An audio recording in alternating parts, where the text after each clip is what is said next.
60% था, जिसको 5% की रियायत देकर के 55% किया गया है। समस्त श्रेणी विधवा, परित्यक्ता महिलाएं और भूतपूर्व सैनिक, इनके लिए भी 60% था पिछली भर्ती में। हमने इसमें 10% की रियायत दी है। 50% न्यूनतम अंक हमने माने हैं। और दिव्यांग निःशक्त जन श्रेणी में नियमानुसार आने वाले समस्त व्यक्ति, इसमें भी 60% था, लेकिन चूंकि हाईकोर्ट में भी लोग पिछले समय जो सिलेक्ट बच्चे गए और हाईकोर्ट ने भी इसको 40% तक अलाउ किया था, तो हमने उसको हाईकोर्ट के निर्णय को और लोगों की डिमांड्स को देखते हुए इसमें भी 40% न्यूनतम अंक हमने करने का फैसला किया है। दूसरा, सहरिया जनजाति के लिए बहुत कम पात्र व्यक्ति मिलते हैं, तो पहले 60% ही था, लेकिन इसमें सहरिया जनजाति, सहरिया क्षेत्र के लिए हमने 36% किया है। दूसरा जो एक मुद्दा रहता था कि जो 50% अंक न्यूनतम जो स्नातक है, तो वो स्नातकोत्तर या स्नातक में बीएड करने वाले जो बच्चे हैं उनको भी हम लोग अलाउ कर से हैं। एनसीटी की जो 13 नवंबर 2019 की जो गाइडलाइन थी उसकी पालना करते हुए हमने पहले अगर स्नातक में 50 नहीं है, स्नातकोत्तर में कितने भी हैं, तो वो नहीं बीएड ये रीट दे पाता था। अब उसमें कर दिया गया, दोनों में से किसी भी में भी अगर वो 50% है तो वो भाग ले सकता है रीट के अंदर। दूसरा जो न्यूनतम अंकों का था, बाकी अन्य कैटेगरी के लिए जो 12वीं में या जो बीए में, उनमें जो छूट थी वो ईडब्ल्यूएस और ये जो हमारा दूसरी दोनों एमबीसी है उसमें भी उसको शामिल करते हुए पहले की तरह बराबर इन दोनों कैटेगरी को भी हमने शामिल कर लिया है।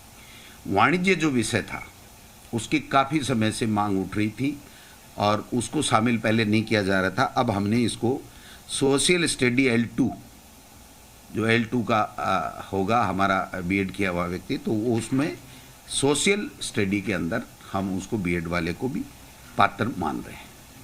एक रीट के साथ हमें सिलेक्शन का जो क्राइटेरिया था, जो पहले रूल थे उसमें 30% एकेडमिक के थे और 70% रीट के थे। तो हालांकि ये रीट का पार्ट नहीं है, लेकिन बताना ज़रूरी है, क्योंकि जो बच्चा रीट दे रहा है उसको ध्यान में रहना चाहिए कि मेरा सिलेक्शन का क्या क्राइटेरिया है। तो उसको जो हमारे राजस्थान के नौजवान शिक्षित बेरोजगार जो ज़्यादा आने चाहिए, जिनकी बहुत बड़ी मांग थी, उसको ध्यान में रखते हुए अब जो पहले हमने टेट में कर रखा था उस तरीके से यहाँ पर 90% रीट का वेटेज होगा और 10% उसकी जो एकेडमिक योग्यता होगी उसका होगा। तो ये 30% पिछली सरकार के समय था, जिससे काफ़ी ये शिकायतें आई थी और काफ़ी फर्जी डिग्री लेकर के बाहर के लोग भी आ गए थे।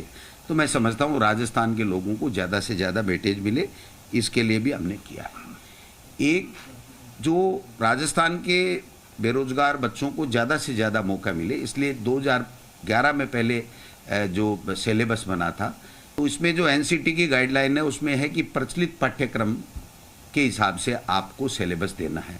तो हमने दोबारा से सिलेबस तैयार करवाया माध्यमिक शिक्षा बोर्ड की टीम से, और उस सिलेबस में हमने राजस्थान को, जहाँ जहाँ हमारी पुस्तकों में राजस्थान है, वहाँ पर राजस्थान को सबसे ज़्यादा, राजस्थान की भौगोलिक परिस्थिति, संस्कृति आदि चीज़ों को हमने, भूगोल, इतिहास, कला, संस्कृति, सबको वेटेज देते हुए सिलेबस का निर्माण किया है। और जो सिलेबस है वो भी हम रीट के साथ या 1-2 दिन में जो भी माध्यमिक शिक्षा बोर्ड उचित समझेगा तो उसमें वेबसाइट में साथ में लगा देगा, जिससे वो बच्चे अपना अध्ययन कर सकते हैं। बाकी जो मोटा मोटी चीज़ है, एक बात कन्फ्यूजन चल रहा था कि बीएड वालों को L1 और L2 दोनों में लिया जाएगा, नहीं लिया जाए। तो एनसीटी की गाइडलाइन का हमने अच्छे तरीके से अध्ययन किया है, उसमें राज्य सरकार के ऊपर छोड़ा गया है। और एक शर्त ये भी है कि अगर कोई बीएड किया हुआ व्यक्ति L1 देता है तो उसको 2 साल के अंदर अंदर ब्रिज कोर्स करना पड़ेगा, 6 महीने का, और वो ब्रिज कोर्स उस संस्था से करेगा जो एनसीटी के द्वारा मान्यता प्राप्त संस्था होगी। तो ऐसी संस्था राजस्थान में आज की तारीख में नहीं है।